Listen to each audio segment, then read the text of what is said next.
I had tried a number of power carved projects before this one, but I feel like this is the first one that finally started to click with me, where I could finally realize what I was trying to do and how I should try to make these carved projects, because it looks easy, and I don't want to say it's particularly hard, but my first projects definitely looked like it was harder than this one, because I had several projects that I got all the way through, totally filmed, totally finished, and just go, wow, that's a really ugly piece of wood, and I threw it in the garbage, and you guys never saw it. So not going to show you those, but this one turned out pretty good, so I'll show you what I learned through this process. And this is some scrap wood.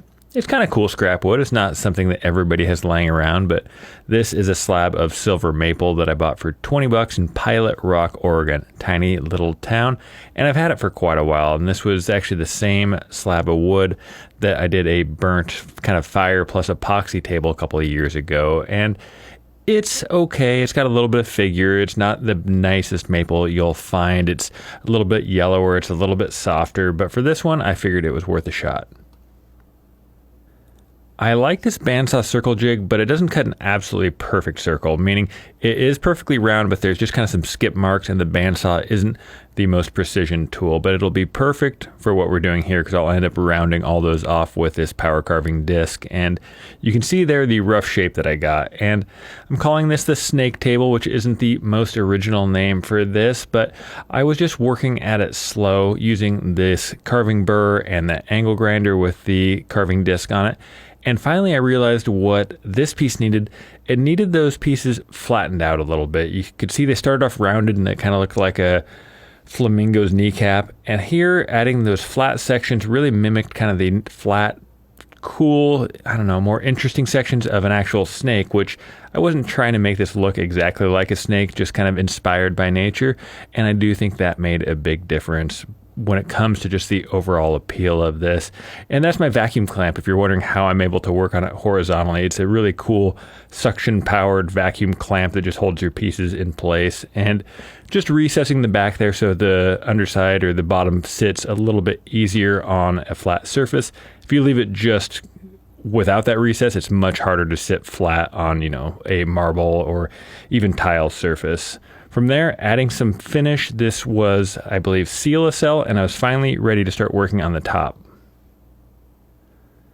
Normally, my rule is a statement base or a statement top, but not both on the same piece. And this one breaks that a little bit, or at least comes as close as I would like to come for this. And this is spalted maple, and it's really heavily figured and heavily spalted. Spalting is those dark black lines there, actually a fungus in the wood. And here was a knot hole that kind of popped up, and I didn't like the way it looked. Some people had some choice words for which body part that it resembled. So I decided to just kind of enlarge it and make it, I don't know if I want to say an artistic feature, but just highlight it instead of having that kind of natural void there that I didn't think looked very good. And I wasn't pleased with that first finish I put on. It ended up a little too yellow, so I came back with a hard wax oil, and this is going to be a much lighter finish. And in the end, I think that looked much better.